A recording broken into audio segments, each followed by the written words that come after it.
He's better than a doctor. He's Santa Claus. We're talking a Very Brady Christmas. Hit it.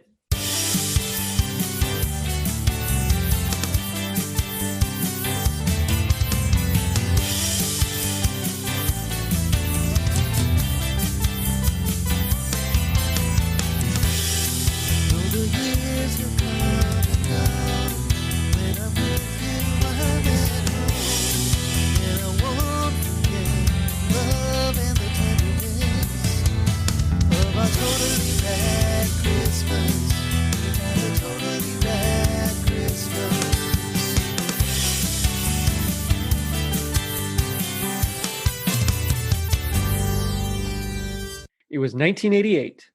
Puff sleeve dresses were in, Tom Hanks was big, and the Bradys got everyone, well, almost, together for a Christmas at home. I'm your host, Jerry D, with another episode of Totally Rad Christmas, the podcast that talks all things Christmas in the 80s. Toys, movies, specials, music, and fads. If it was gnarly during Christmas in the 80s, we got it covered. Now, joining me is a very special guest. It's Benji Pearson. Benji, how's it going? Doing good. Excited to be here. Well, thanks for coming on.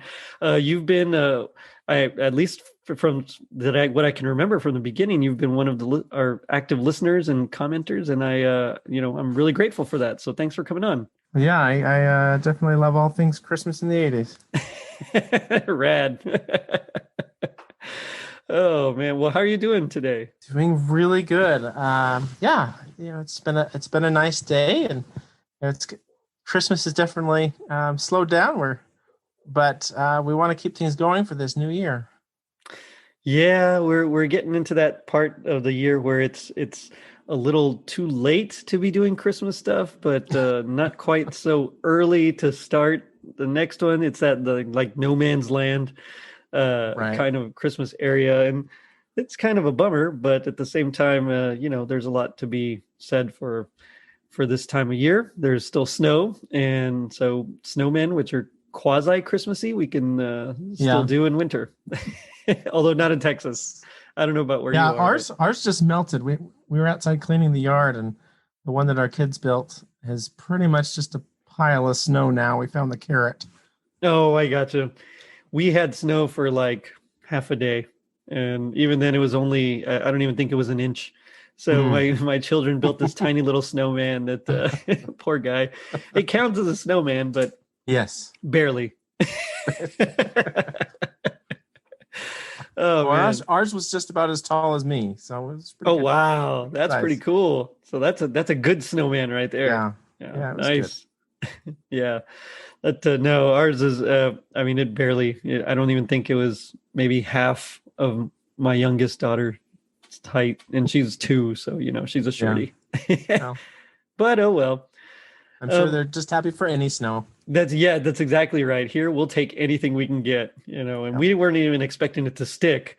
So, usually as soon as it hits the ground, it's melted, but it kind of stuck. So we're pretty excited. Let me ask, we're talking the Brady Bunch today. What's your history with the Bradys? Like, what do you remember? So obviously I was born in 1984, so it was all reruns at the time. Mm-hmm. Brady Bunch in general. This was the movie we're looking at was obviously after I was born, but so I loved watching the reruns.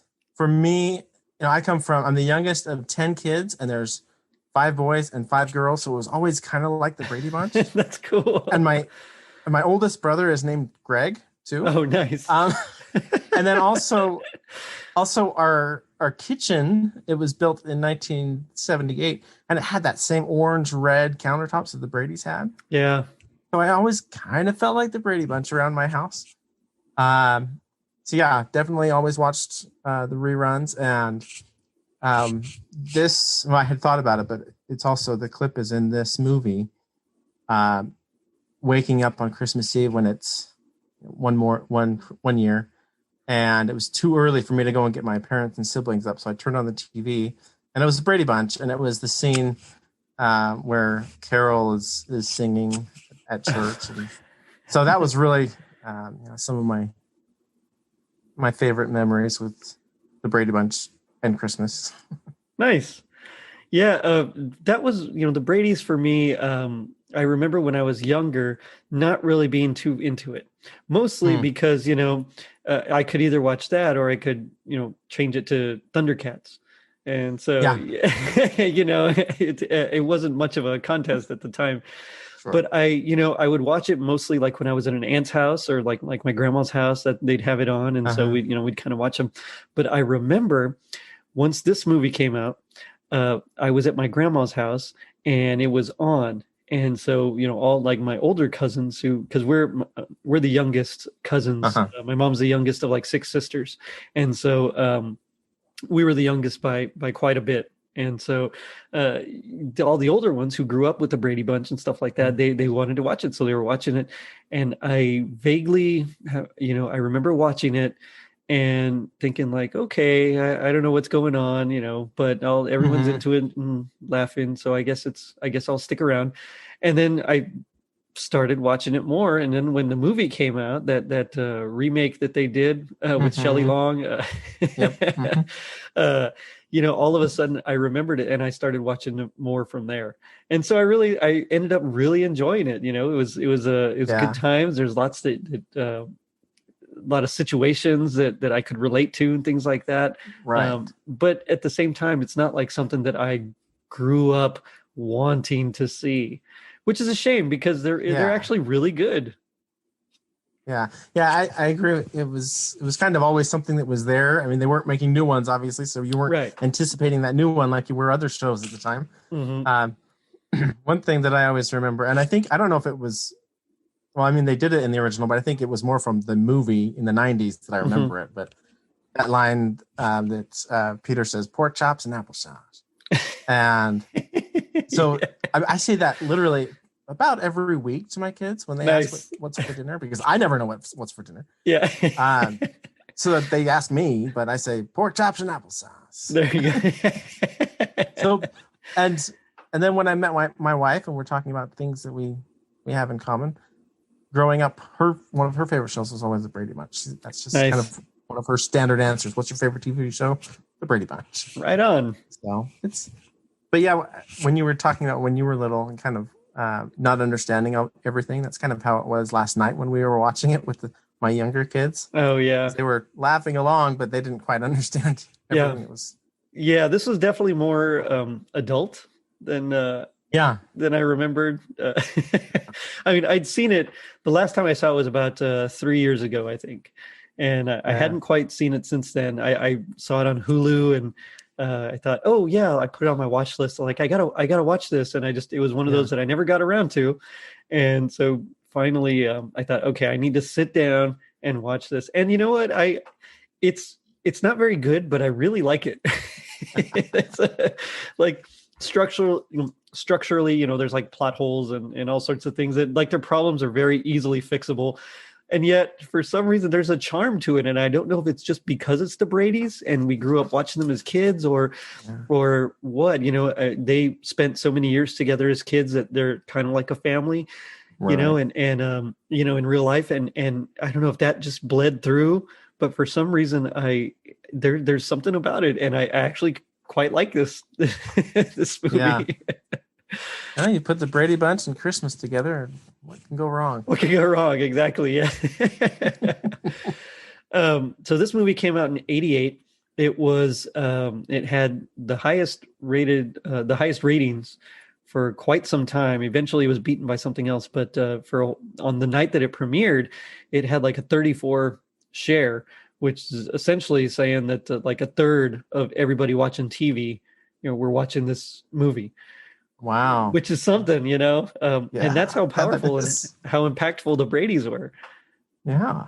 Yeah, so that's not very common, but the show, which predated this, it actually was began in 1969, although the idea for it was around in 66 when Sherwood Schwartz actually came up with the idea when he was reading a magazine or maybe the LA Times, I think, and saying that like 30% of marriages in the US are from blended families. Mhm. Children have, or Mhm. they have children from previous relationships, and so he came up with this idea, and he pitched it. And the big three studios, they all kind of liked it, but they wanted to make changes, and he didn't want those changes, so he said no. So he shelved it, and then due to the popularity of Yours, Mine, and Ours in '68, ABC decided to go ahead and pick it up. And so then from there, they went ahead and cast everybody, and they started releasing it, and it worked. It was it was something that that they weren't sure of, but they sure enough it worked, and it was so popular that as soon as it ran for 5 years, till '74, and then it immediately was in syndication in '75. So, like you said, I remember watching it throughout the '80s, so here and there. Yeah, yeah. But it definitely does work, and I think that one thing that, because by the '80s, a blended family was fairly common. Yes, and so for me, I knew a lot of blended families, and so it did. Yeah, it was good. It was a good feeling to see that on TV as well. Yeah. Well, all of the original cast except for Cindy returned, and which is kind of a shame, but she was on her honeymoon. And then when she found out that she was being offered less pay than all the others, she decided, well, that plus my honeymoon, I think I'm just going to skip it. And the studio only needed 5 of them anyway. Yeah, that's right. Yeah.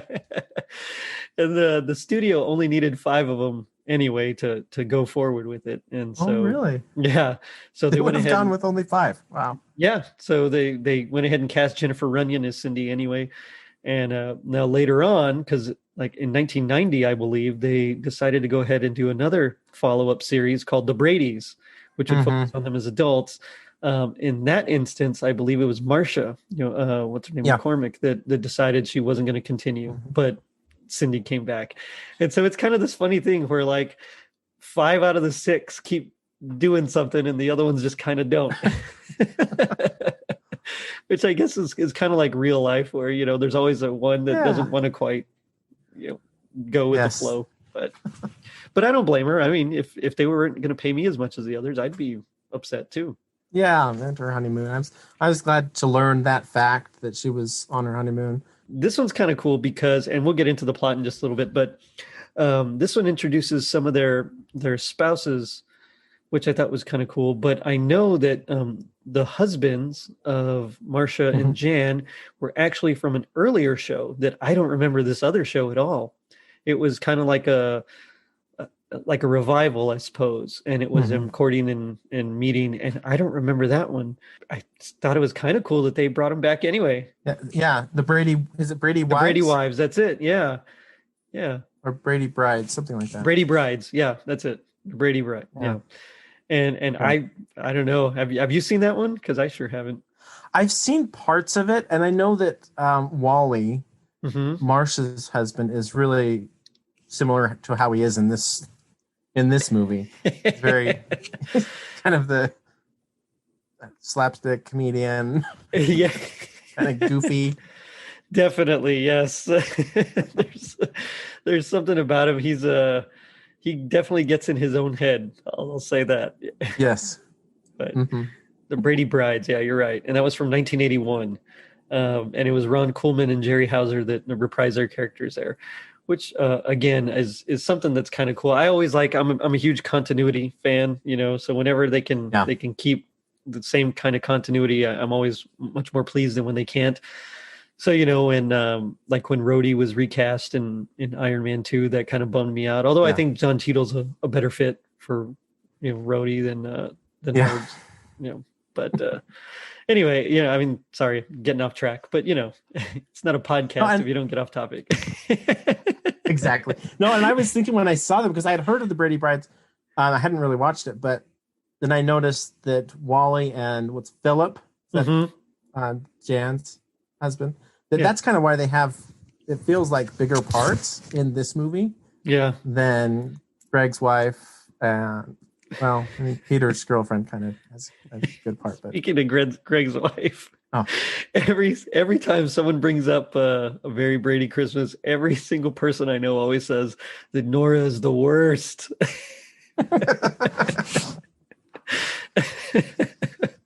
What are your thoughts on Nora before we get into it real quick? When she chose to stay with her family, I was okay with that. Yeah, I understand. I mean, it's kind of it's a really weird decision to make, but I did. She wasn't. It wasn't really helpful to the story for some That's reason. true. Yeah. Yeah. But at the same time, I'm glad to know that Greg was happy because I want Greg to be happy too. Yeah. He's a good guy. Yeah. I think. I mean, based on what I've seen. Oh man. So I guess we can just go ahead and jump into the plot. but, Hey, but it's I guess if you want to what a nutshell it, plot. Mike and Carol Brady, the mom and the dad, they want to get all their kids back home for a big, family Christmas. That's essentially the very nutshell version of it. Yes. So yeah, you know me, I like to nutshell. But it kind of starts off our first big plot point is that each one of them want to spend their savings account. It's like a big trip account, I suppose, on the other one for the Christmas present.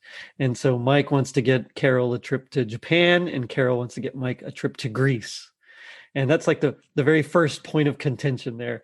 Although I did think it was kind of funny that Carol kept needling Mike to for a hint on what he's going to get her for Christmas.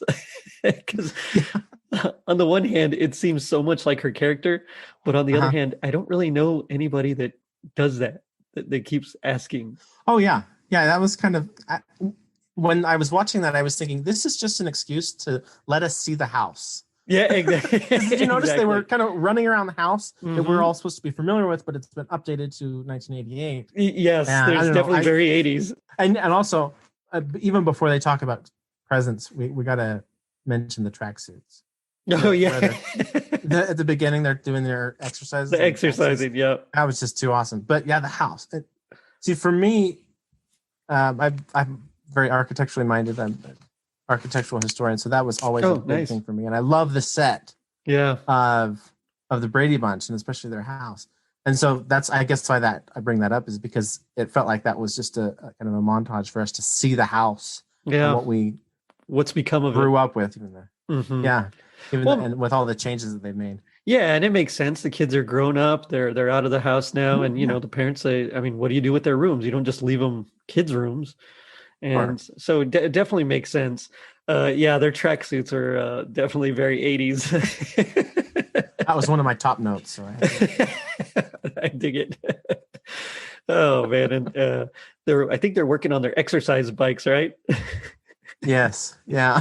And so he's like does 6 miles or something. She's like, "You didn't reset it," but yeah.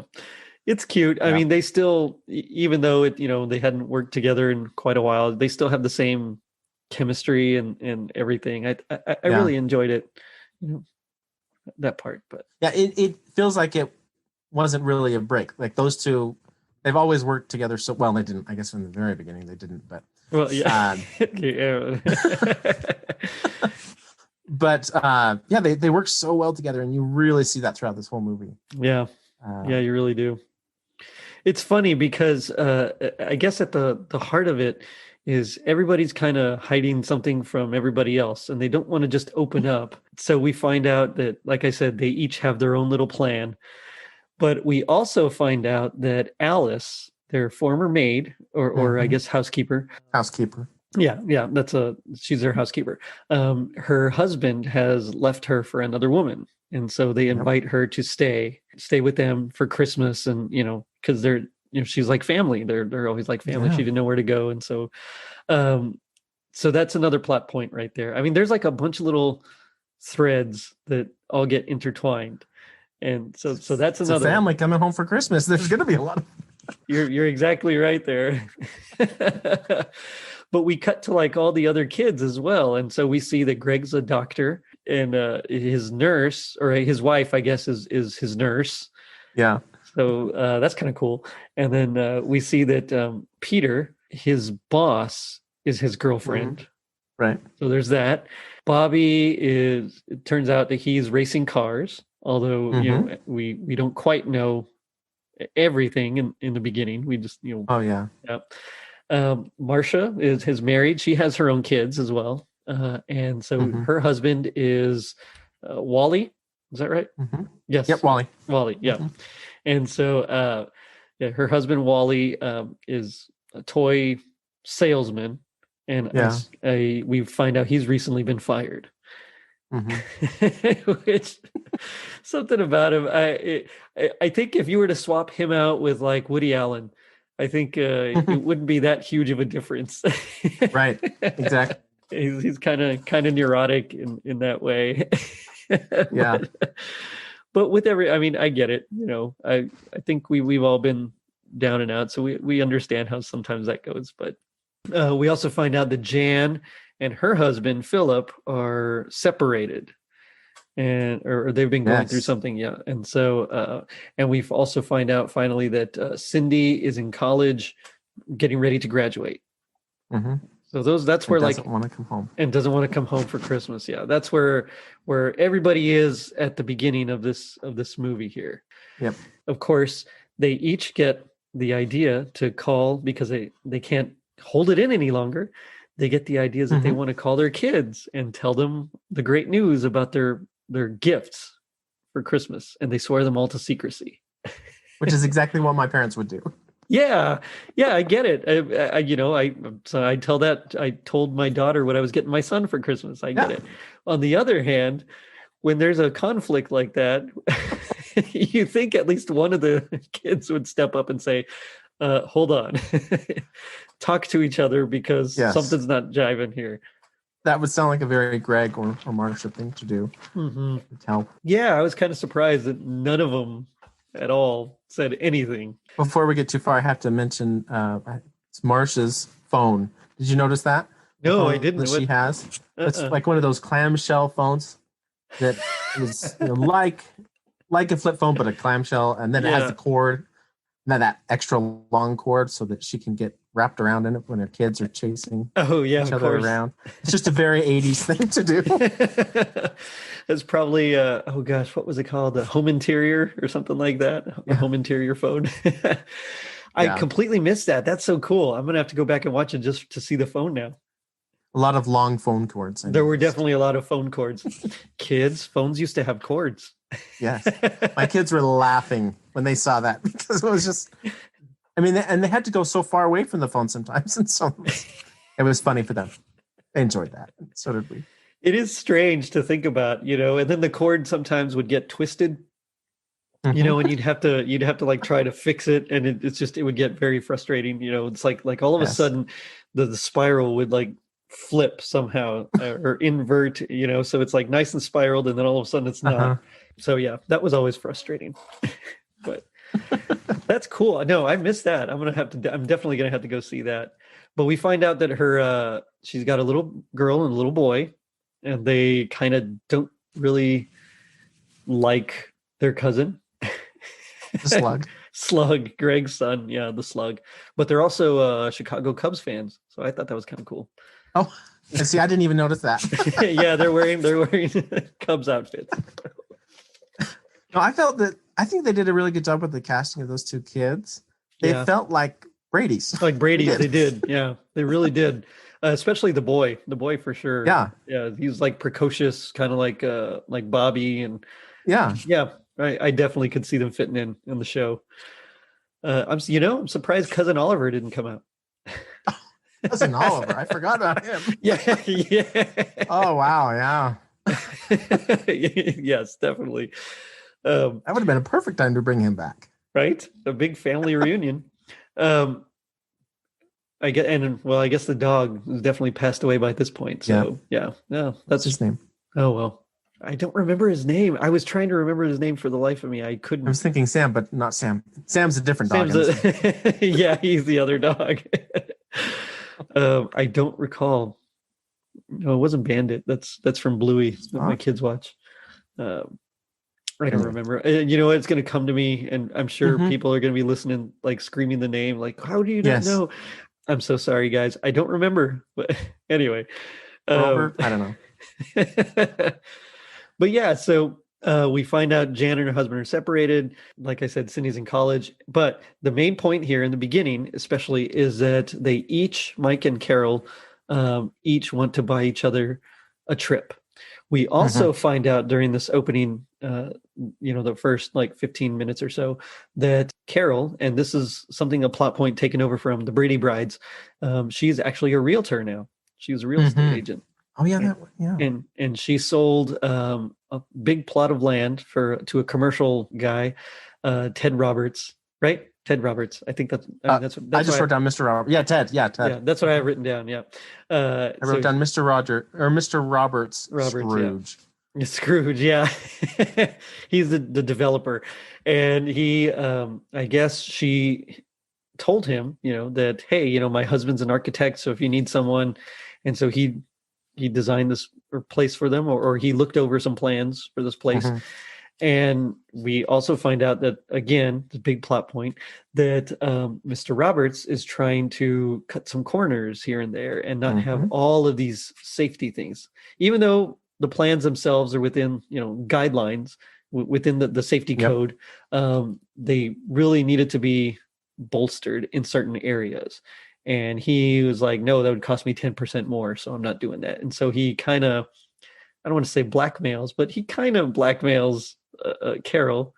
Yeah. He hints that if she doesn't help him convince Mike, to approve these changes, that he's not going to be doing business at her company anymore. Yeah. Yeah. Which, yeah, that's definitely very Scrooge-like, I think. I also liked when Carol was complimenting Mike and said that he was one of the best architects since Frank Lloyd Wright. Frank Lloyd Wright is one of my very favorite architects, and so to hear that in the movie was like you hearing the Chicago Cubs. Yeah, well, he's definitely a famous architect. I mean, even I, who am not an architectural historian, know the name Frank Lloyd Wright. Yeah. So that was fun for me to hear. Nice, right on. Architectural historian, that's cool. Yeah, it is fun. I get to learn about a lot of fun buildings and a lot of really basic buildings, mostly really basic buildings. Oh, I gotcha. Because of what we have to document for road building and things like that. But I gotcha. Anyway, so you didn't do any or you didn't have to learn that much about the Brady house then, huh? No, but I have. Nice. Architecture is also a hobby, so right. I know a lot about the Brady house. There you go. Yeah. Well, I know they redid it, right? They tried to, in 2018, 2019, something like that. Yeah. They tried to HGTV. make it match the original TV show. Is that what it was? Right, because the outside that we see isn't obviously where they filmed it. They filmed it on set. On sets, and so they tried to make the real house look like the original, like the set on the inside, and they did a really good job. It was I heard HGTV actually bought the house when they were selling it because they wanted to do it as a show, which they did. And I remember seeing the commercials for the show, and I wanted to watch it like so bad, and somehow or another we missed it, and we completely forgot about it until I was doing research for this, and now I want to go back and watch it because it sounds awesome. Yeah. Yeah, it's a fun show, especially if you like Brady Bunch, because the kids are all on it, and nice. They're adults, and obviously, and you get to learn more about them and their real personalities. I did get to see when they came out on Chopped as judges. Oh, no, I haven't seen that. Yeah. I'll have to look for that one. There was a few different ones. It was I think it was like 2 or 3 episodes, and they kind of rotated judges here and there, but essentially it was to promote their their show. And yeah, it was cool. I liked it. Yeah. I've noticed they're all really good. They all really seem like good people now. Yeah. Like I follow a few of them, Peter and Greg, on Instagram. Oh, just nice. for fun. Yeah. And they just seem like really good people. Yeah. Well, and they kind of had some problems growing up, but yeah, most child actors do. And usually when you come out on the other side, you're for the you come out for the better, and I think they definitely have. So yeah, from what I've seen of all of them, they've all come out for the better. Yeah, so that's fun to see them now. Exactly. Yeah, I wouldn't mind them doing like another Brady Bunch revival kind of a thing, even if it's just them as cameos or them now at their age now. Like where they are. Maybe they have grandkids, or maybe their kids are older. I mean, yeah, I would like to see something like that. Yeah, that would be really neat. But I have no pull in Hollywood, so oh well. No, neither do I. Nor do I really want any pull. That's true. Yeah, I think that's that's probably asking for it. Then. One thing before we get too far on the plot, I wanted to bring up, music. You love music. I don't know nearly as much about music as you do, but I did notice that they were, especially in the first 15 minutes or so, they kept intertwining the Brady Bunch theme song with kind of Christmas With Christmas songs. songs, yep. And and then at one point when they were going into the travel agency, you had the Brady Bunch song with kind of a Greek twist, Greek music twist, and then another one with kind of a pseudo or it definitely like a had some Japanese yeah. Yes, twist. it definitely had some That was more fun. Asian inspired There we go. yeah. But that's it's true. My favorite part was when the Joy to the World was the song itself was actually intertwined. I thought that was a good seg, the way that they did that one in particular. Towards the beginning? No, it's closer to the middle. Close to the middle, okay. Yeah, but I really liked the way that it just transitioned from one section to another. I thought it was flawless. It was smooth. Sometimes when composers do something like that, it's not quite as seamless as it could be. I mean, you think of people like Stravinsky and his sometimes. I mean, but he did it intentionally. But his were like very choppy transitions, and so he would have to smooth it with like some sort of line on the top to kind of distract you from how the rest of the sound just kind of stops and then starts something new. But in this case, I thought it transitioned very well from theme to to theme, or theme to song. And I really liked having the Brady Bunch song theme in there. It felt comfortable, but also a little updated. Yes, the orchestrations were a little bit different. They weren't so 70s. They were a little bit 80s, so they were still kind of dated, some of the orchestration. But I mean, it's to be expected. It was done in the 80s. I'm in 88, so that makes sense. But there was there was one scene, it was cracking me up. It was somewhere around, I believe, the 20-minute mark. I don't even recall what happens. I just remember the music. It was very 70s, like late 70s, early 80s. Like it wasn't quite 88. It was like they took like some Starsky and Hutch or Chips music and kind of used that in the little montage. And I remember thinking, that is weird, but I was just laughing and laughing. I don't remember what that was, but I remember feeling that same thing about kind of in the middle. Yeah, definitely. Yeah, it was like something changed in the music. It doesn't feel as 80s. It feels more 70s. Yeah. And I don't know if it was just a temp track or that they used, they end up keeping or what, but it was definitely distracting. But speaking of the travel agency, Mike and Carol end up meeting at the travel agency inadvertently. Mike, he emptied the bank account so he could buy their trip to Japan, and Carol winds up going to the travel agency, to go get her trip to Greece. Of course, they end up going at the same time, right? Which is, and one thing I did think was kind of odd was when, Carol's like, yeah, here's our bank information. Like before anything else, she's just like, yeah, I want to surprise my husband with the trip to Greece. Here's our bank information. Yeah. Well, I mean, it was an important part of that plot, so they had to get it in there. It was just odd, but yeah, it was. And then that travel agent, I don't know who she looked familiar. I don't know who she was, but I don't either. But she was. Are you really Carol Brady? Yeah. She calls the bank to make sure everything's okay. Turns out there's only $8.17 or something left in their account, and she's like, "Who are you really? I don't like. You got to be scamming me here. It couldn't be that there's some sort of mistake. It's that no, this lady is scamming me. Florence Henderson is scamming me." Oh man. But yeah, so she's like, no, I am Mrs. Mike Brady. And so then because of course they're in cubicles right next to each other. Of all the cubicles. Exactly. This huge travel agency, they're right next to each other. So he overhears and he's like, yep, I'm, it's because I took out all the money. And, and so they kind of discuss it and they're like, okay, we got to make some decisions. And so everything's kind of put on hold while they go back and they kind of discuss while they're in the one, they kind of discuss that, what made all these trips special was family. Everybody was there. And so they realized, what, instead of spending it on each other, let's fly everybody out or pay for them to come out and we'll have a big Christmas here. Yes. And I loved at that point when they were kind of talking about the family trips that they had taken, they do a flashback They do, yes. to their camping The trip. camping trip, which is one of the ones that I remembered. Yeah. It's, that iconic where the girls play a trick on the boys and they convince them that there's a bear outside. And Yeah. yeah, that's a It was classic. just, it really made it feel even more comfortable, like even more, it's just familiar to Mhm. see that flashback again. Well, the one thing that I liked about it was because you could tell the quality of the film or video. I'm not sure which one they filmed it on, but you could tell the quality was different because Hmm. it was a little bit more grainy. You could tell it had been aged.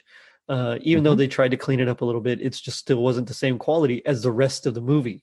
And Yep. so it kind of made that because when you think back and you're looking at your memories, there are some that are so vivid and like you remember everything, but a Yeah. lot of times some of your memories they are kind of fuzzy, at least to me, when I'm thinking back. Right. And so it kind of made it seem a little more authentic to me, like they were actually thinking back and remembering this, and it was like they're Hmm. so I really dug that part as well too, because it just felt right. It did. It felt right. So they call everybody up. This is where we start getting some of the problems because Yes. um, Greg and his wife Nora, the worst. No, she wants to go spend Christmas at her parents' house. And right away, Greg's like, "Well, but we went there last year and the year before And the year and the year before that. before that." But this year is special because my aunt's going to be My there. aunt, yeah. Um, he's like, I "But don't even know your aunt. he's like, but everybody, like all my brothers and sisters are going back. Like Yeah. I don't want to be the only one not there."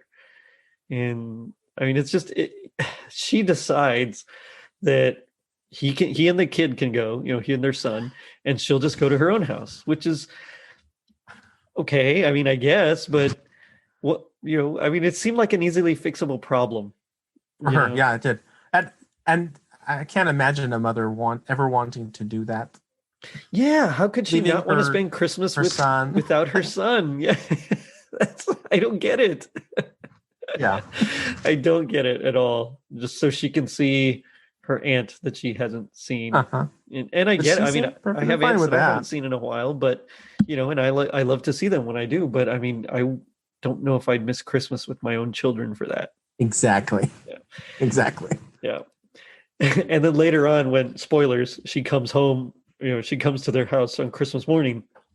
It seems like it might actually be pretty close. Like it doesn't seem like they're that far away. So Yeah. How did she just get there all of a sudden? so If that, presumably there it's she might be able to go to both on Christmas Day and it wouldn't be that all big that of a for nothing. deal. Yeah. Yeah, I remember because we're not, we don't have 10 siblings. I'm only the oldest of three, but my mom was the youngest of six girls, and each Uh-huh. one of them had, like about, 3 to 5 kids. And so I Yep. remember Christmas at, my maternal grandmother's house. And when I was younger, everyone was there. And so it was a packed Mm-hmm. house. I mean, it was huge. Mm-hmm. And so I remember that feeling when Yep. everybody's going, we got to go because we don't want to be the only ones not there. Absolutely. Yeah, and it's a good feeling, and one that I kind of miss because as we grew older and since we were the youngest, we were still in Yeah. school while all the others were already getting married, having kids. Mm-hmm. And so it kind of became where my cousins would stay at their my aunt's house, Yeah. because now they're grandmas and and stuff Mm-hmm. like that. And so it was one of those where more and more it was just our family. And so Yeah. I always kind of missed that big family reunion. So what we ended up doing now is, even with our kids, we alternate so that we're up here one year for Christmas, and then we'll go see my folks the next year for Christmas. But Yeah. wherever we are, if we're up here for Christmas, then we'll be down there at my folks for Thanksgiving, and vice versa. And so Yeah. we're That's we're cool. always kind of alternating. That way, we can at least devote something to each other, Mm-hmm. to each family. And so, I mean, it seems like a really, really easy fix for them to, but Nora just doesn't want to do it. Yeah. Yeah. Definitely. I don't get it, but Because they seem so happy otherwise. Yes, they do. They seem like they're just madly in love, but Yes, they I'm not do. going to give on this. Yeah, yeah. I love you. I want to be with you, but not on Christmas because I need to see my aunt. Yeah. Yeah, I don't get it, but uh so that's their problem. And it's so funny because we see, of course, Peter and his girlfriend, and he really likes her. You can tell he's like, again, madly in love with her, but he Yes. kind of resents the fact that she's his boss and makes more money than he does. So I don't know. Although I did kind of think it was cool, and maybe it was just my imagination. But was it just me, or did she have like a button on her that you pressed to close the door? Oh yeah, she did. Okay, and at that point, when she closed the door, because he comes in and she says something like "Mr. Brady," and then she closes the door, and we don't know that they're dating yet. Yeah. Okay. Good. I'm glad it's not just me. I thought maybe I'm making this up, but yeah, because then he turns around. Oh, the door's closed. Yeah, that's right. Yeah.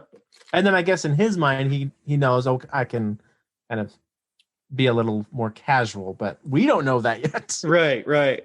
But we end up finding out that he's just really resentful of it, and he can't get past it. And while he loves her, he's sure that he wants to be with her, but he also just isn't sure because she makes more money than him. Yes, and has a really space age office. Yeah, that's a cool. That almost felt more space age than 80s. Yeah. Maybe it was the closing door, but it kind of reminded me of the Jetsons a little bit. Yes, it was very Jetsons. Yeah, and later on, Ron Swanson, when Leslie Knope from Parks and Rec gives him that gift, yes. and the remote control door. Yeah. So that's his big problem. Again, it doesn't seem like it's a huge insurmountable thing, and we find out later on, again, spoilers, it's not, but no. Bobby has quit grad school and he wants to become a race car driver. And so he's been driving cars for like the last year. And no one knows. So that's his big problem. Again, with the secrets. Yeah. Man, these Bradys, they just got to open up. Yep. Yeah. I mean, it's funny.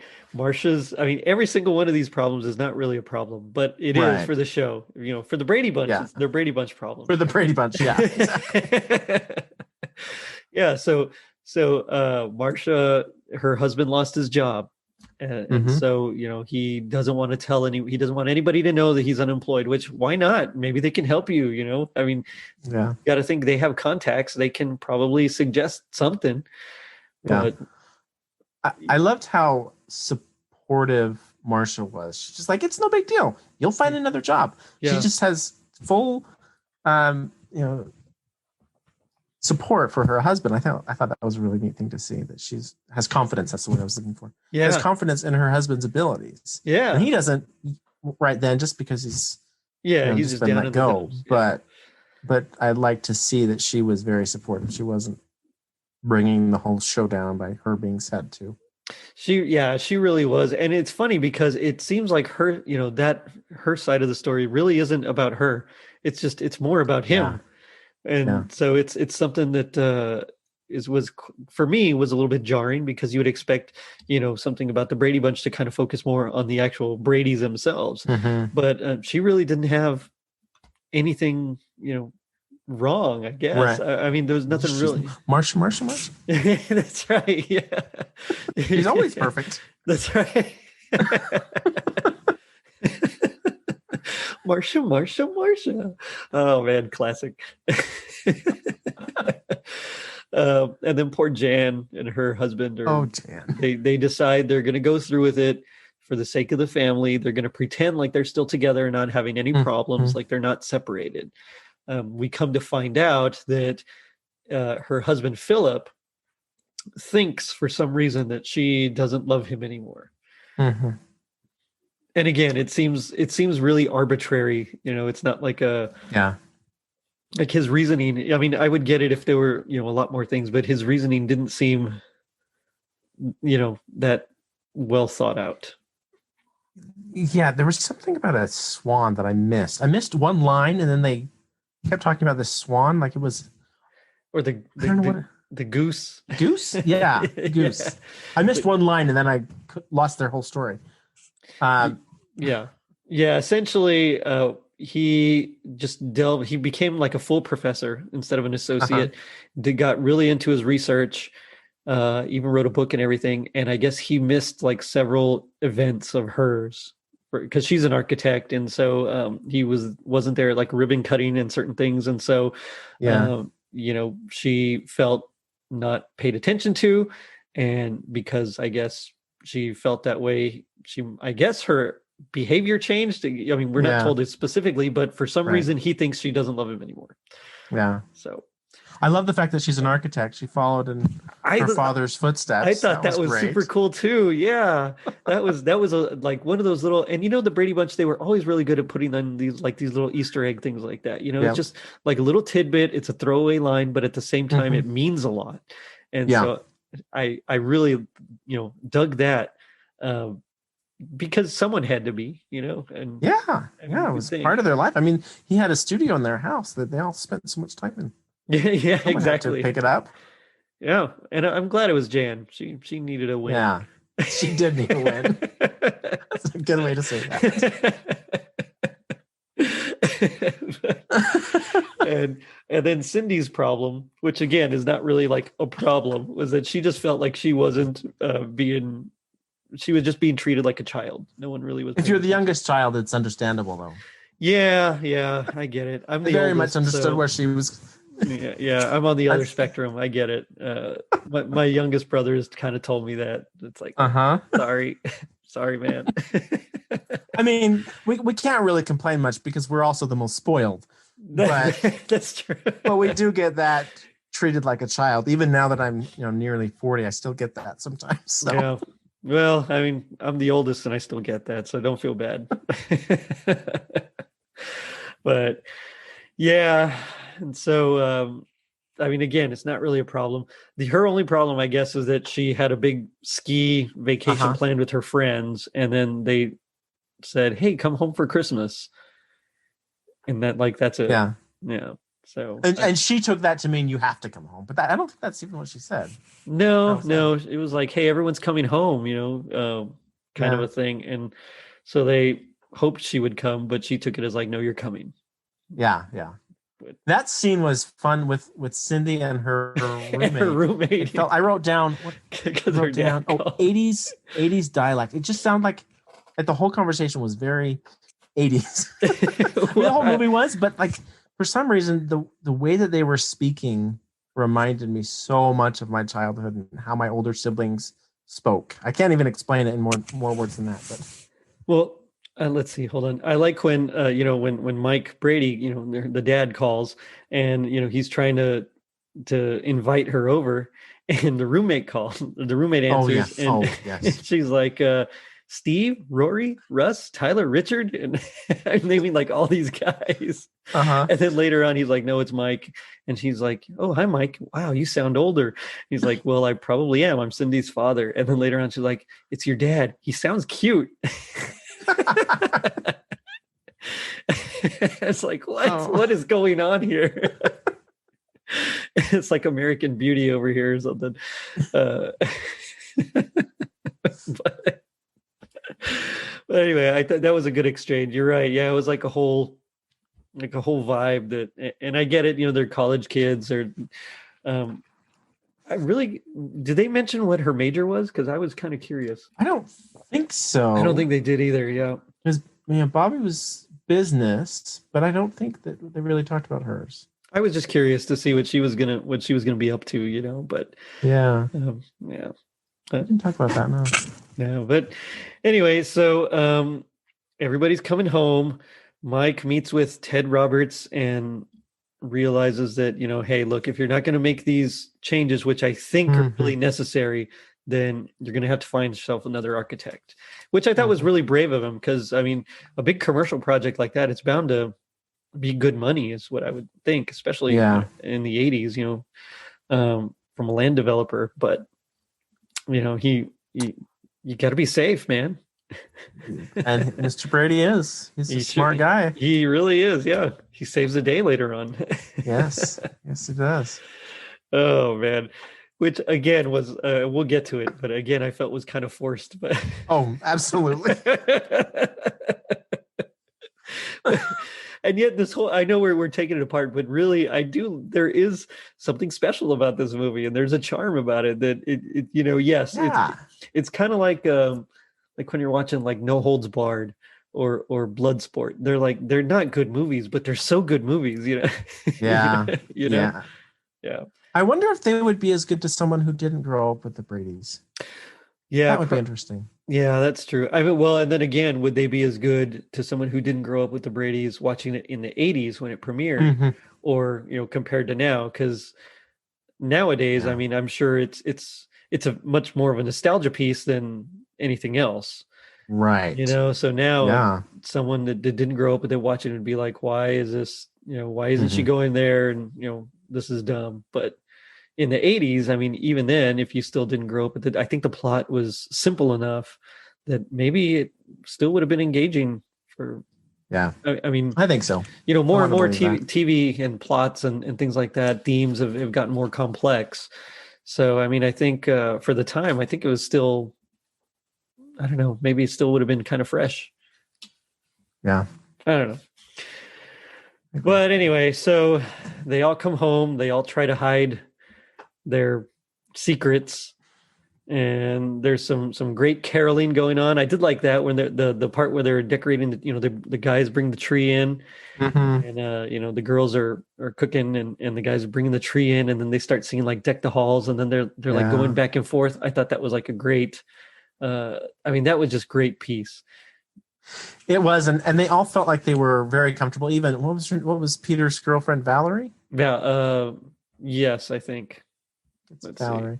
Anyway, she's Yes, just like right Valerie. in the Yeah, middle. It is okay, yeah. and she's right in the middle with the family, and she just feels very comfortable. And I thought she did a great job.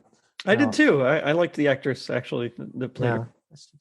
she was fun to watch. But yeah, that was a fun, very, um, warm, homey scene. It was fun to watch. The Hmm. music definitely helped. In fact, I wrote down at the very beginning, "Is this a Christmas show?" Because there was a little bit of Christmas in the beginning, and then, but this is right at this the scene that we're talking about now is when, oh yeah, this is definitely a Yeah, Christmas show. yeah. So This they this start. feels like Christmas. You're right. Yes, it did. And this is, you know, there was a lot. You're right, especially when we're going back and forth and they're talking about their trips and they're contacting everybody. It really wasn't very Christmassy. There wasn't very Yeah. much decoration. But in this part, everybody's home. They're trimming the tree. They're Yep. singing the carols. It really felt Christmassy at this point. And Hmm. I think it's Peter that accidentally gets Greg with the garland. He's like putting the garland Oh around. yeah, He's like, this isn't gonna work. He's like, oh, sorry. There was that like a feels lot. very real too. It does, yeah, because that's happened to me. Yeah. That has happened to me with my daughter, where Yeah. we were putting garland up, and she did that to me. I thought, okay, Yeah. um, but yeah, and of course there we get little references like when Mike's talking to Wally about, you know, toys and stuff like that, and he's like, oh yeah, yeah, okay, what luck, and you know, and of course then he walks away and he's like, I don't know if it's good luck, or I don't know what he says, you know, some throwaway line like that. I don't know what Yeah. kind of luck, but I mean it's just it's like, come on, guy, you're trying to hide this. Why are you saying it out loud? Yeah. Yeah.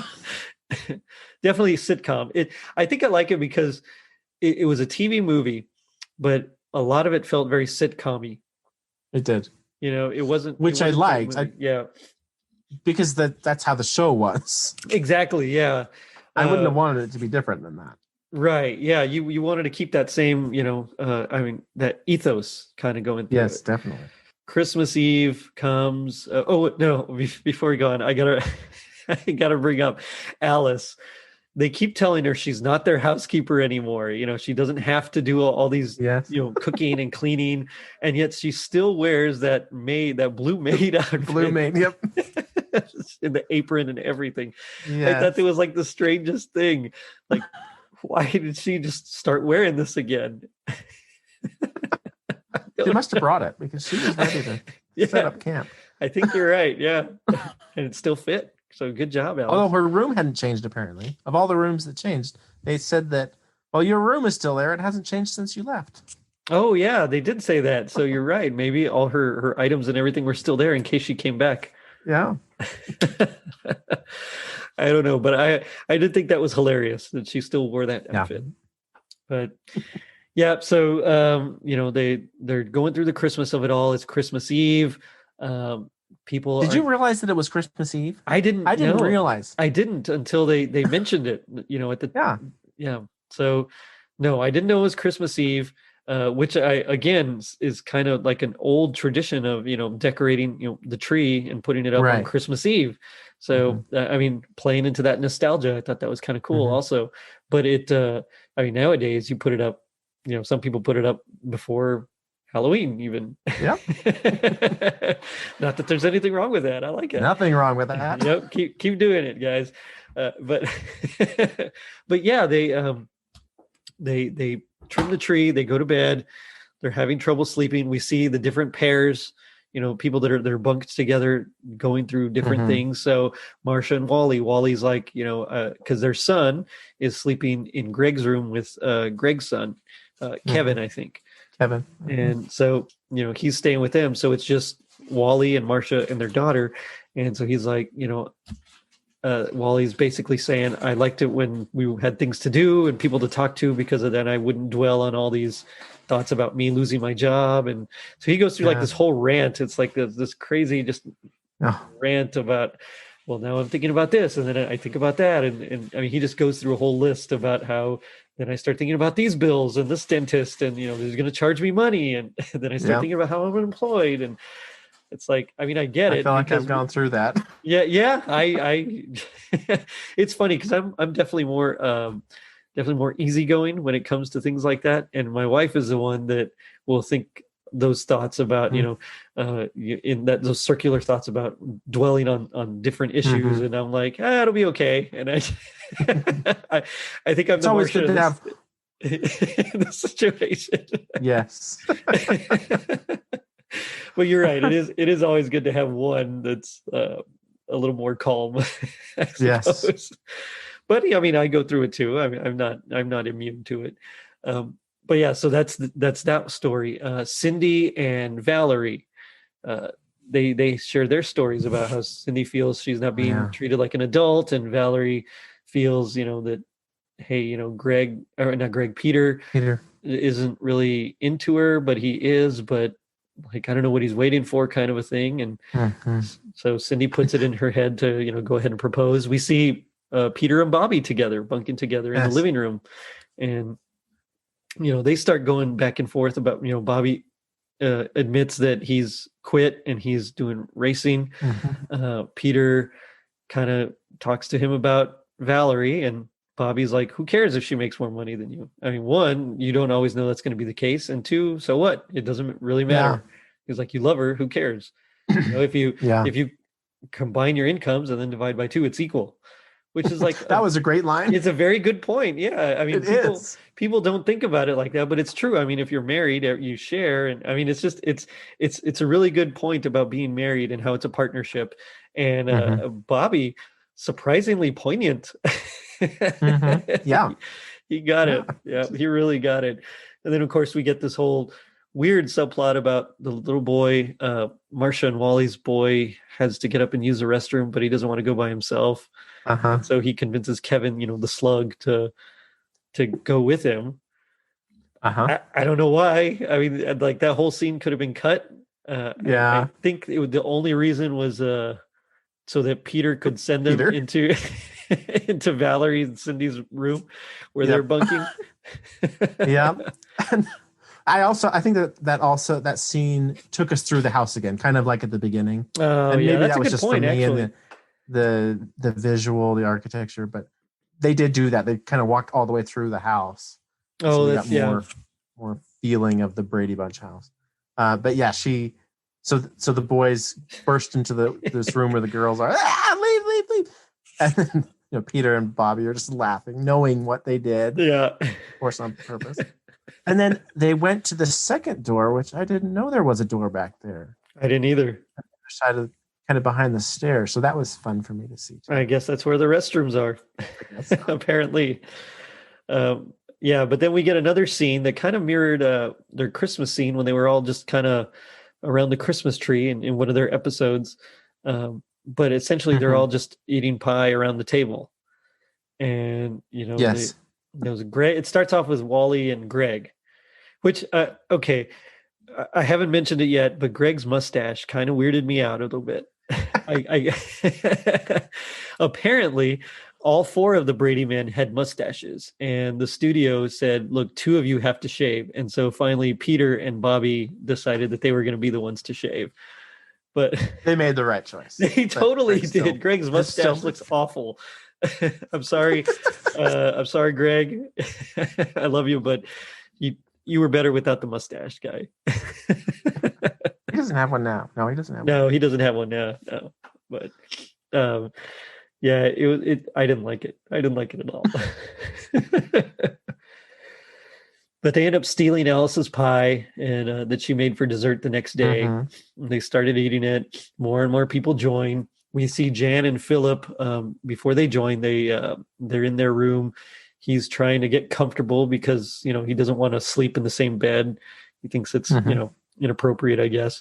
And she covers him, and so they have a whole debate about how if she wouldn't care, or if she still didn't care, she wouldn't get up to cover him. And he's like, "Oh, I never noticed." She's like, "I know," and which is part of the problem, and so it's funny because when they join, they're like on opposite sides of the table. They're all looking miserable, and it's just a funny, like, everybody's dwelling on their problems kind of thing, even though they're not really like crazy problems. Like the biggest problem really is Wally and his unemployment, which Wally. still isn't that big of a problem because he can find another job, like Marcia said. Hmm. But it's Christmas time. Everybody's got the blues, and these Brady problems are Brady problems. They are. I liked these different scenes. It felt very much again like the Brady Bunch, the TV Yeah, show, because you yeah. get that kind of maybe personal look when they're just it used to be the boys in their bedroom having their discussions about Yeah, how I they're gonna remember. solve this Yeah, problem. It felt like that. yeah, it did actually. Uh, although I do like later on the next morning when Carol wakes them up and Philip is sleeping in like a drawer, a chest of drawers. Uh-huh. That was classic. Oh. And then I love with that one. All she says is, was it good morning, breakfast is ready? Yeah, And time then to that leads these to Jan and uh, Philip to solve their problems on their own. yeah, yep. They just start admitting things, and then they start talking, and then they start hardcore making out, and so There's a lot of kissing in this. there is a lot of kissing in it. Yes, My there kids is. noticed that. Yeah, my daughter's she turned 8. Well, she's 8.5 now, I guess. But Mhm. now she's starting to notice more and more of the kissing kind of thing. So she watches Mhm. Hallmark movies and she's like, "Ooh, hee hee hee hee," Yes, kind that's of exactly how that my daughter is. that giggling kind of a thing. All the boys were turning away, but she was looking at Jan and Philip kissing. Yeah, exactly, exactly. Um, and so it's funny because they're all around the table eating their pie. They go to bed. And it's the next morning. That's when Carol Uh-huh. wakes up. She's starting to wake everybody up, and we get that Jan and Philip scene where they make up. They realize, like, no, we don't want to be separated. We love each other. I thought you didn't care. Of course, I still care. That kind of a thing. And Mhm. you have to make time for me too. We all make sacrifices for our careers, but just don't cut me out completely. And they make up, and Mhm. yes, lots of kissing ensues. Uh, Everybody wakes up. We get ready for like a big Christmas meal, which I really liked as well, Yes, because that turkey looked amazing, and it it did. really made me Alice want made some it. Of turkey course, it's right now. amazing. Yeah, exactly. Alice made it, of course. And then we get Mike. He starts up with one of his classic speeches, Mhm. and this is where everybody starts confessing. He mentions, like, he mentions one thing about trusting your family, and then everybody immediately starts confessing and solving their problems. So do you think that Mike knew that people had these problems? Because he's Mike Brady. He knows everything. And he's like Well, the best dad in the world. But do you think they knew? I don't know if he did particularly. I know he knew about Wally because he has like a throwaway line of, when because I forgot to mention they go jogging. It's like Mike, Wally, and Wally's son, and Uh-huh. they go jogging, Mickey. and Mickey, yeah. And so they're driving, they're jogging. They stop at like one of the neighbors' houses. Turns out Uh-huh. he's like the owner of Prescott Toys, Uh-huh. and so he's like, "Hey, y'all two have a lot in common. Y'all sell toys." And so then, he's like, "What? Yeah. He's their top salesman. I'd love to." To take him away from them. Take him away. And so it leads to Wally getting a new job. And of course, as they're running away, Mike has a throwaway line about, I'm glad you told me that, you'd have your dad would be A able to play lot of with you all time. day now because, he's not working or something like that. Yep. Yeah. So I in thought that I missed case, a line that they said before, but it wasn't there, huh? I no, thought no, that it was Mickey had literally, told Mike that before. nope, it was literally just that little part as they're walking away. The throwaway line that Yeah. if you're not listening, you'd miss it. So I know he knew about that one, but before then it was Carol, I think, that was, she came up to Mike and was like, Mike, and he's like, I know that voice, that's Mm-hmm. something's wrong. And she kind of says, do you think the kids are all right? So I think she suspected something more than was going on. But I Yeah. mean, you're right. He is Mike Brady's like ultimate dad. So Yeah. And he's maybe, also in that scene, that what I wrote down was that he's like the best father-in-law too. Like yeah, he Mike is. Brady is Yeah. just so awesome. Yeah. He is. Yeah, he's really supportive. He got his son. He helped get his son a job, which is kind of cool. Yeah. Or his son-in-law. Yeah. So he definitely is just an all-around great parent. Mm-hmm. Yeah. So yeah, they all start confessing. So after Wally goes, saying that I lost my job, but I was able to get a new one. I've been offered a new job at Prescott Toys, and thank you for everybody for having me. Of course, Mike's like, well, I wasn't talking about you. And then was it Bobby that confesses next, I think, or I Cindy? I don't remember. I don't know. I don't know what the order was. They were But yeah, Bobby close to each confesses other. that he's been racing cars. He's quit. That if for some reason it doesn't work out, he'll go back to school, to grad school, and get his business degree. And of Yeah. course, they don't like it, but they know that he's old enough to make his own decisions, Mm-hmm. and they respect his Good decision. parenting. I Good parenting, because that's hard. it's yes, yes, it definitely is. And then Valerie, I think, speaks up, or Peter speaks up next. And so it's like between him and Valerie, and they're both confessing about. And she's ready to, like, Cindy convinced her that, hey, it's the 80s. You can propose if you want to. You're an empowered Yes. girl. And so she's getting ready to propose. And of course, Bobby convinced Peter that, hey, what do so what? Go ahead. And so he's getting ready to propose. And so they all kind of figure it out. And Carol's like, okay, I'm going to count to 3. And then y'all can both ask your question at the same time. And both of them, I love it, jump the gun, and they both propose after 2. Yep. Which I thought was great because they're both trying to one up the other one. And then Mike says one of my very favorite lines. Well, that was the dumbest proposal I've ever heard. He does say that. I think he says, he follows it up with like, don't you know anything about getting down on one knee or something like that? Oh, I didn't hear that part of it.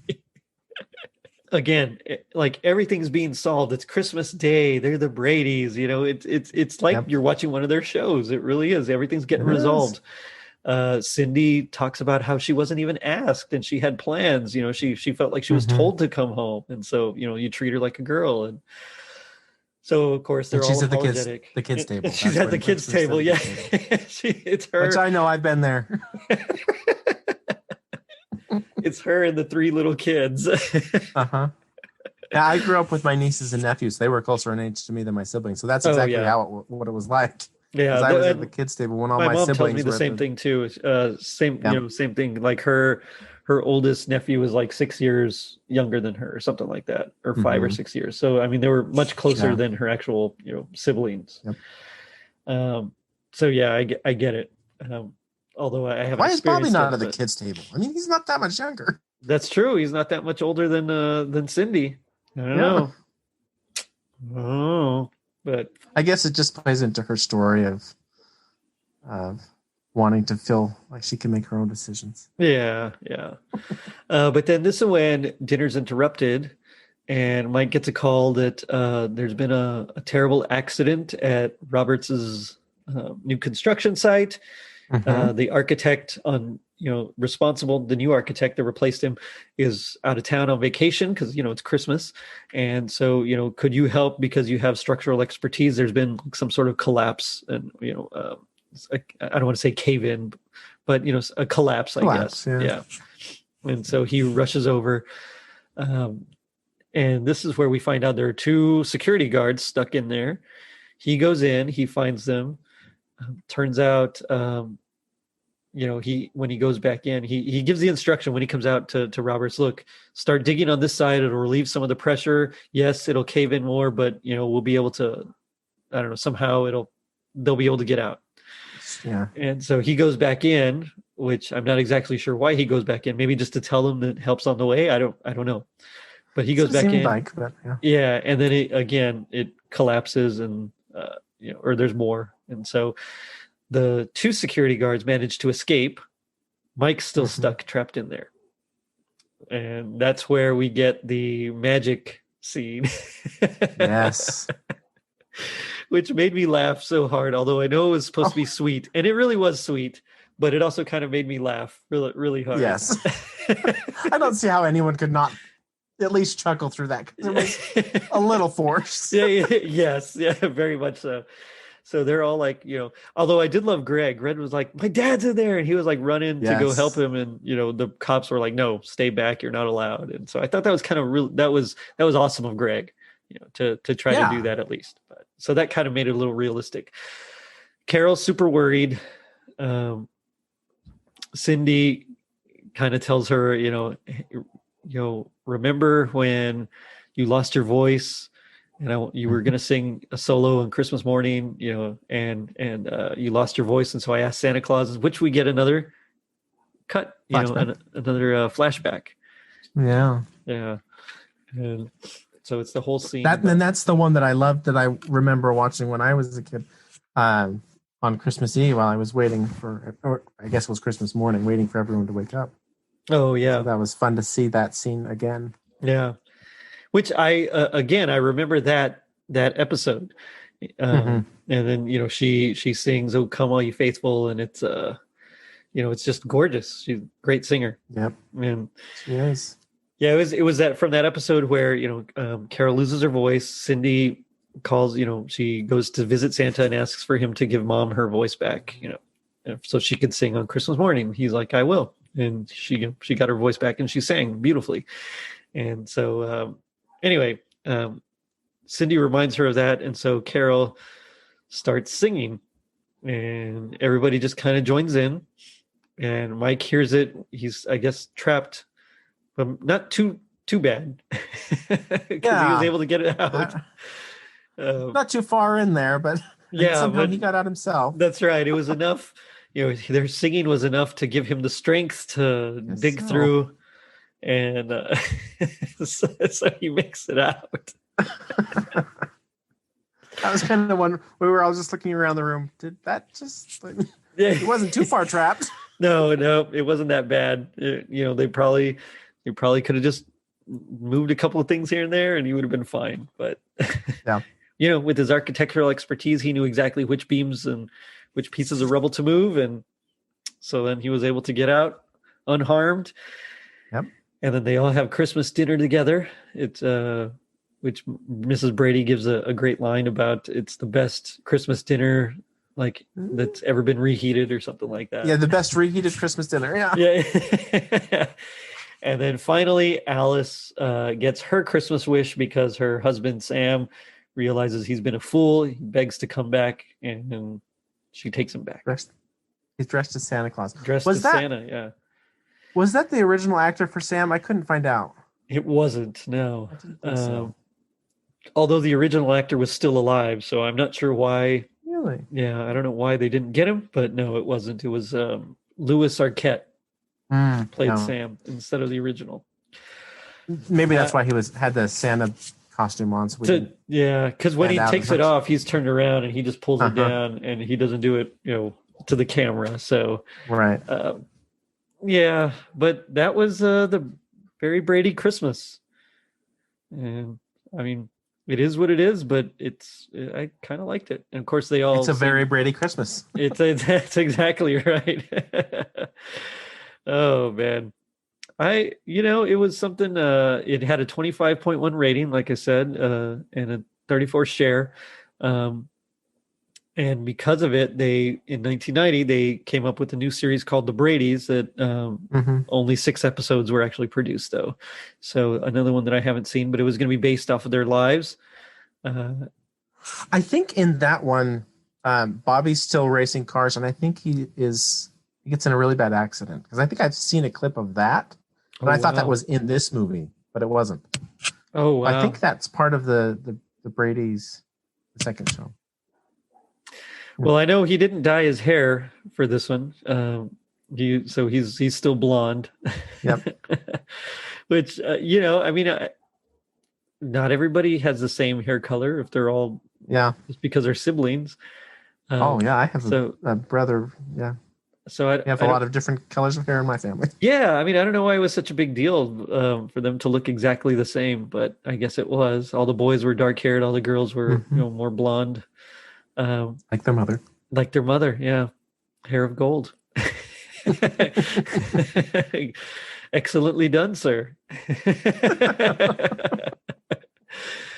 I did have one thing that I wanted to point out with the Okay. architecture that Oh I yeah, go loved. ahead. I noticed, and I mentioned it before, or I didn't mention it, but when they're kind of walking around the house in the beginning, Uh-huh. there's that with the iconic staircase, of course, which they painted white. Drove me crazy because it was that beautiful wood. But Yeah. originally, they had these really cool orange and blue glass panels up in there was kind of a window there, but they had Yeah. been replaced for glass block, which was very 80s. So I thought that was kind of a cool thing. I mean, now it looks so dated, but then it would have been, It would have been in. really, Yeah. really in. They also put this crazy window in the kitchen. I don't know if you caught that one. It was like this atrium window. Yeah, I did see that because It, I noticed it was brighter. The set seemed brighter yeah, than anything else. And everything so, had been painted white. well, yeah, I mean, I get it. Try to make it as different as possible. Yeah, Um, updated. That's what they were going exactly. for. Yeah. I mean, which makes sense. He's an It architect. does. I'm sure he'd want to be going with the times. It's funny because you were talking about your house built, our house, where the house I grew up in was built in '78, and they had Hmm. some yellow Formica countertops. I mean, Hmm. I could see how it was in style at the time, but it's growing up, it was awful. my Oh mom, yeah, by the my yeah, mom hated yes. it, and so eventually they were replaced with granite, countertops and everything, Uh-huh. and she was much happier. Which yeah, the countertops in the Brady movie that we watched were replaced with butcher block. They took the orange countertops Oh, out and was replaced with a wood. nice, nice, excellent Something that touch. I don't think noticed. I don't mind butcher block countertops. They're interesting at They looked least. fine. Yeah, yeah. Yeah. So I have to ask, what would you say is your happiest memory of this special? Alice, anything Alice did, I think that she just brought so much good you know, comedy to the show. Like when Mike was doing his speech and the kids were going back and forth. I think that anything that Alice did, she just always is so um, comforting and but also Yeah. really hilarious, even when she doesn't mean to be. Yeah, Yeah, I agree. I'm It's gonna go with Alice. the whole pies part really got me. Yes. Every time she'd come in and something would happen, or there'd be some sort of new confession, and then she's like, Hmm. "I'm gonna go look for those missing pies now." And Yeah. she'd sneak out of the room. she she's been in enough tense moments with the Brady. She knows what to do. Yeah, exactly. Like, all right, I'll be back in 10 minutes. I agree. I think that was my favorite, anything with her. But I think my favorite overall part was the trimming the tree. I think Yeah. for me, that was just, I mean, because watching them do it as a family, it reminded me of doing it with our family, and so it was just a great great scene, so Christmassy, and so I really enjoyed that part. Yeah, but yeah. I was just gonna say when Mike tells Greg to lift Mickey up to put the star on top of the tree, I just thought that was again Mike, the perfect father, kind of arranging these things, these points for his family to do. which by the way reminds me of when they're trying to figure out who's sleeping where, and they have the layout, and they're okay, so and so here, and I thought that was yes, because yeah. We also have to have Carol. That's right. He knows where to put things. That's right. Yeah. Oh, where are we going to sleep? Oh, what do they say? Some hammocks out in the patio or something like that. Oh man. But now we come to my favorite part of the show, which is a little segment I like to call Gag Me with the Spoon. So this is where we do our best impression of our least favorite part of the special. Now, as a guest, I will let you go first. Just set up the scene kind of for us roughly, and then I'll go ahead and put it out to the voters and on Twitter and on social media and see what they think. Winner gets a sticker, unless I win, which I get nothing. But as you know, as a longtime listener, I still haven't won yet. So, but anyway, I'll go ahead and let you go first. Okay, well, this isn't necessarily the worst part because it really is one of the best parts of the movie and the Brady Bunch in general. But when Cindy is, this is in the flashback, when Cindy is sitting on Santa's lap, and she's just said that what she really wants is for her mom to have her voice back so she can sing in church. And then she jumps off Santa's lap and runs and tells her dad that what she just said. And Mike's just wanting to help her, but at the same time knows the reality that Santa can't really help that. And so she says, "He's better than a doctor. He's Santa Claus." I liked that part. It was a good part. Yeah. In fact, I used it as my intro. That's how good a part it is. I know. Well, I like that. So for me, what I chose to do was when Sam comes in the Santa Claus suit, and he's talking about how much of a fool he is, and he tells that she takes him back, and he says, let's see if I can do my best Sam here. "You're top sirloin. Next to you, everyone is just chopped liver." Perfect. You might get the sticker on this one. I thought that's perfect for a butcher, but it's a terrible line. It is. Oh yeah, it's awful. I mean, we forgot to mention his note that he left her because he was written a on lot butcher of those paper. types of lines. Yeah, on the butcher paper. I think he mentions it started off because he's fallen for a younger woman, and it started off as like that they would just swapped recipes or something like that. Uh-huh. And it's ridiculous, but man, yeah, bunch of butcher humor. Yeah, exactly. Yeah. Oh, Sam. But she takes him back. She's a good person.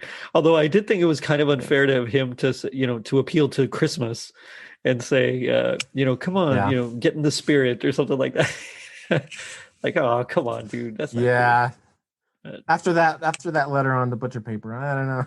I know. Yeah, it's like Alice, you might be better off without him.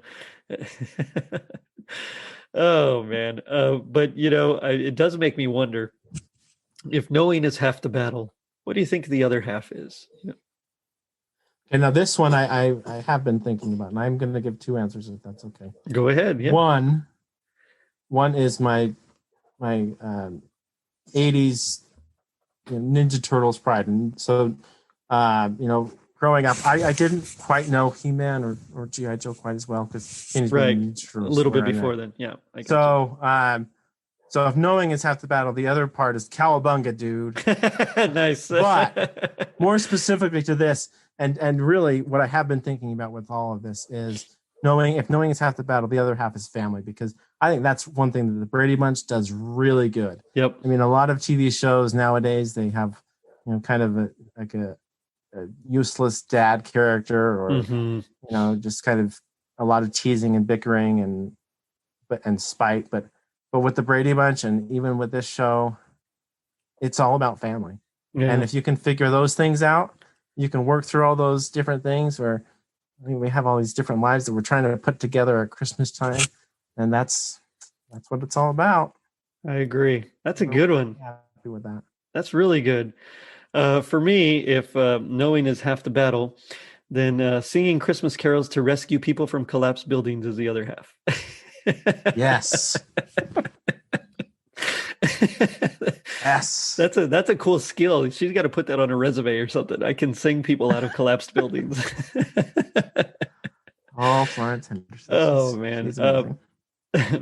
Benji, it's been a blast talking to you about this. Anything you want to plug, or final thoughts? You know what? I am very happy to just enjoy all the podcasts.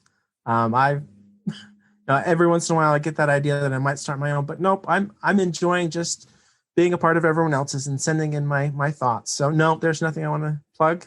I think that you and all the other Christmas podcasters, are doing a great job, and I think everyone should listen to them. Oh, well, thank you. Shucks.